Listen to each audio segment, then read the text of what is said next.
On today's episodes of Darlia's Dreams, we're going to talk about fear.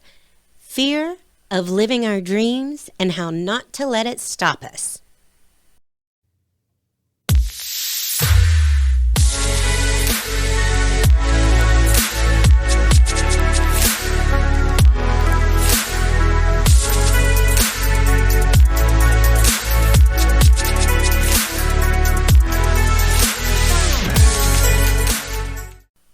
Hello, and today we're going to talk about the number one reason that we do not follow our dreams.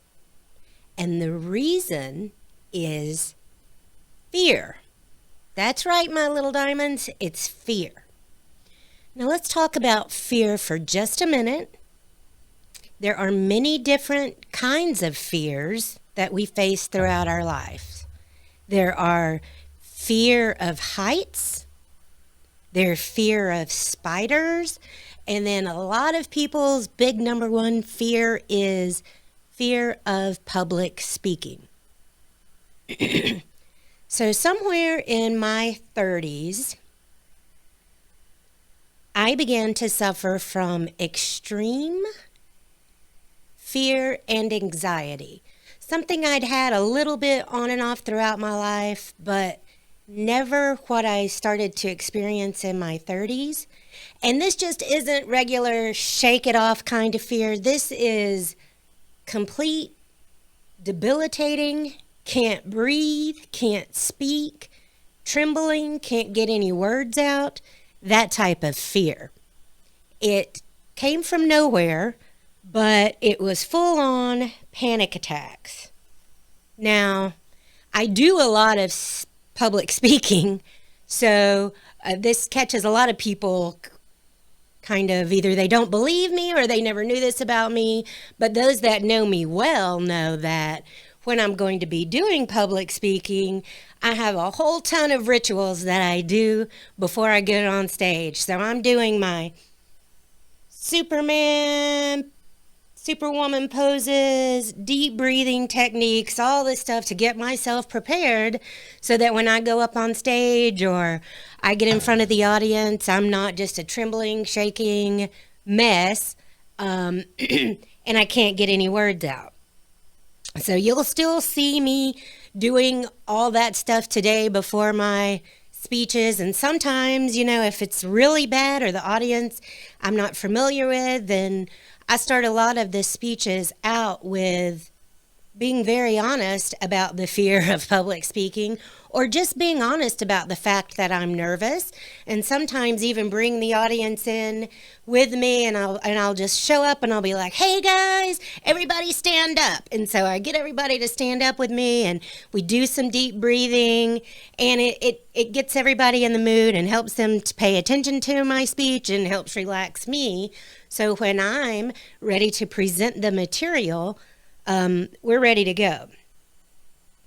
So, how does fear stop us from following our dreams? So today we're going to focus on two key fears that stop everyone from following their dreams. Now, the first one is the fear of not being good enough. Now, this is huge.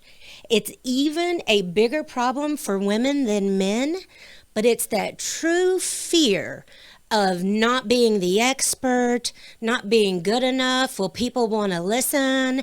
Does what I have to say, is it important? And women, and I'm sure a lot of you have read about this thing called imposter syndrome. So we won't spend too much time on that today, but it is extremely common in very successful, high-profile women. And although they know the material, they know they're the subject matter expert, sometimes they're not comfortable enough in their roles and their bodies, and it's almost like they feel as if they're the imposter. And that is something that if it's starting to resonate with you, I definitely recommend you do more research on, and we'll probably do another show on it because it is definitely a subject within itself. But again, it's just really that fear of not being good enough that stops people from trying. And then the second part is fear of failure. Now, fear of failure, it stops so many people in their tracks. And I don't want you to be one of those people, because absolutely, something I can guarantee you, we're all going to fail at some points in our lives. And it's not about the failure. It's about what did you learn from it? It's how did you grow from it? It's okay to fail. And if you're never failing at everything, then you're living your life too safely, and you're not trying to grow and expand and do something great. You're just kind of floating along. So I'm going to tell you a story that has parts of fear of not being good enough and fear of failure in this one little story, and see how it resonates with you. So, I've already talked about doing presentations and how I can do them if I'm comfortable in the material, if I believe in what we're delivering, and if I have a chance to prepare myself to bring down my fear and my anxiety. However, at my last job, we were preparing for this huge sales pitch. Now, this was in my area of expertise. It was in rebranding. Now, this was just not any regular rebranding program. This was one of the largest rebranding programs that's ever been pulled off in the history of branding. So it's for a large company profile client, interior, exterior, both of those combined. It was huge. So because it was such a big deal, we had multiple executives coming from this very large company to help us prepare for this speech. So we spent a good solid week locked into a room, morning till night, going over what to say. So, although I was a subject matter expert in that area, I spent 5 solid days with men telling me how to deliver, what to say, how to say it, how to hold your head, how to breathe, how to do this, how to hold your hands.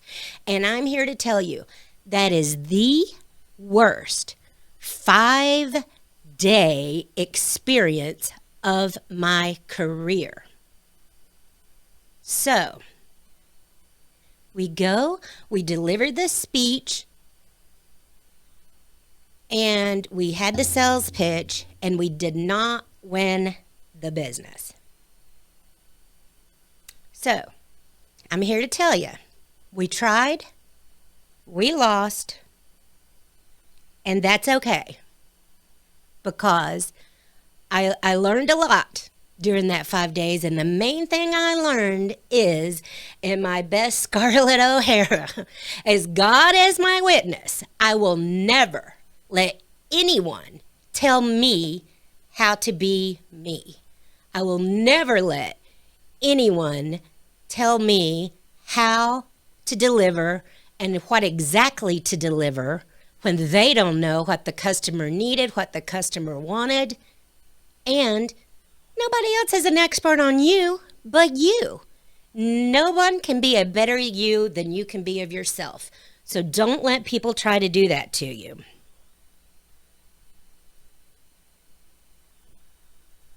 I will say that your audience does care if you're authentic and if you're honest. So those are the things that you must be in order to get your message across. So this story has both of those fears, fear of not being good enough and fear of failure. And yes, both of those things happened.